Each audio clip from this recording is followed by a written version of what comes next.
I think that I recognized right off that you were the kind of curious person that would have some marvelous big ideas and some big dreams. You said something really important that stuck with me. You said incarceration is like being in a coma for 4, 6, 10, 20 years. And when you come out, everything has changed: community, status, tech, social constructs. And it's like you know nothing. And we scratch our heads and wonder why folks just get back into the same things that got them in trouble in the first place. Tell us what you said when I talked to you about what your passion was and your big idea.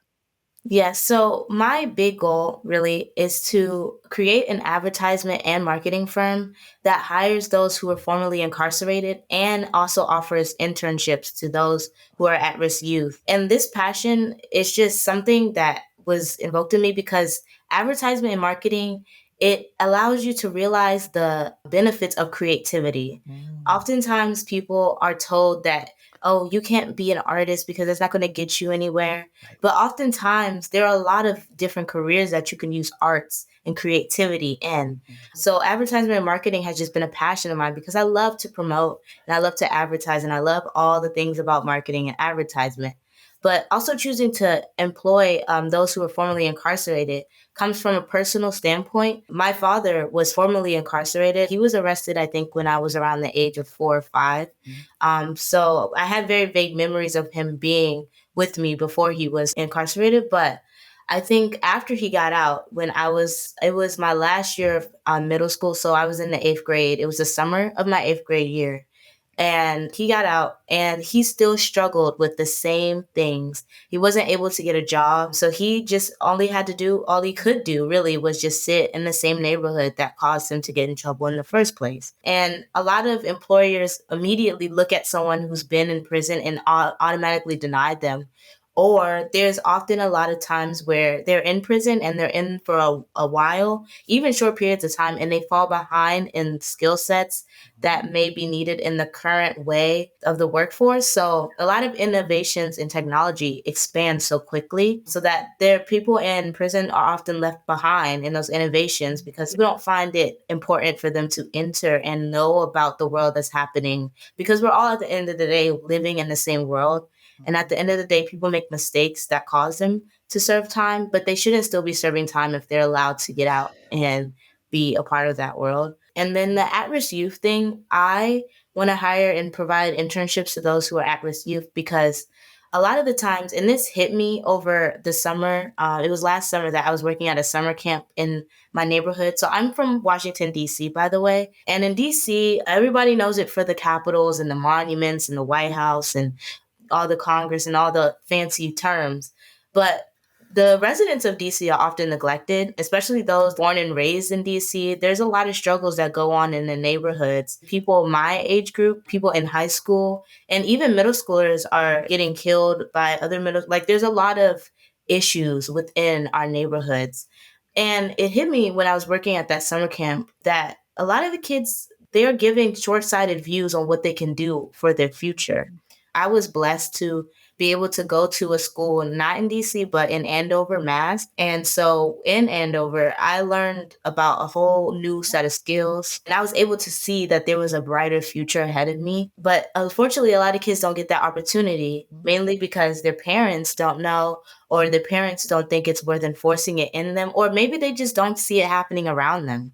And so to be able to provide internships and opportunities for people who were like me and who are like me to see that there are people and that you can easily be in a high place with any talent you possess. And I think advertisement and marketing can do that because marketing is about math. So if you're good at math, you can do some math work. If you're good at public speaking, you can advertise, you can recruit clients, you can do a bunch of stuff like that. If you're good at visual arts, there's graphic design, marketing and advertisement is such a broad world that anyone can really be able to be successful in that field. And so I just want to be able to help those because there's a lot of passion in me about that because it's so unfair that people who were just born in these conditions and born in situations where they weren't allowed to originally succeed For them to still not be able to have an opportunity to succeed, it's detrimental and it doesn't make any sense to me. Like, I still will never understand why there is such a big hatred towards those who are formerly incarcerated. Mhm. And it's not like there aren't ways to work around, working with, like, some people might get nervous, okay, this person's been in prison, but there's ways to work around that. You can easily do graphic design virtually, especially in like prison courses. So, like a thought I had the other day as well was there's college students, right, who are often looking for opportunities to really talk and share their knowledge, and they're learning in college just as well. And there's also college jobs. Yeah. So maybe we could have college students, filming tutorials on how to graphic design, or doing something like that where they're working within the community. And then those virtual classes can then be streamed to prisons, or, recorded and then sent to prison facilities so that they can offer courses, so that people are not only coming out with a skill set, but coming out with the idea that there is a chance for them to be able to work in the future. That's a lovely vision, Kiara. And how about you? Like, I suspect that there will be people who are listening to this interview who want to support you.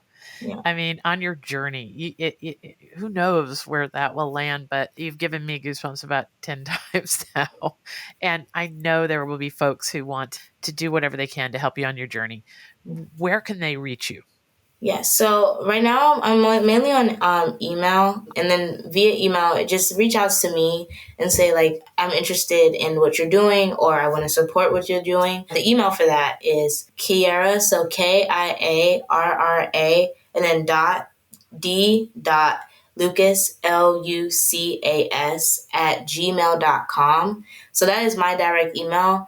So through there, you can say, I'm just interested in your story, or like, I want updates, or I want to support you. And I'm working on I'm doing a lot of the behind the scenes stuff first. So, like, just building up a concrete idea. So then that way, like, if you want to support financially, like, I'll start setting up GoFundMe's, and like start actually trying to take trips to prisons, or trying to figure out how to get my way into understanding all of these ideas, and just, thinking about all of those things like that, and maybe starting a website and all that, just to give people more information, just knowledge on the issues in the prison system, to at least just get going. Well, I want to make a call out to anybody whose ears this interview falls on about actually taking Kara up on this. I think, too, just so you know what's a spam email and what's a good email, like she said, put in the subject box, I'm interested in supporting you. Or even if they mention the Conspiracy of Goodness podcast,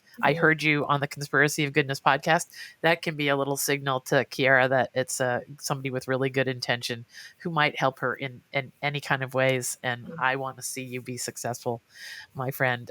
So I'm going to be in your court too for a long time. Thank you.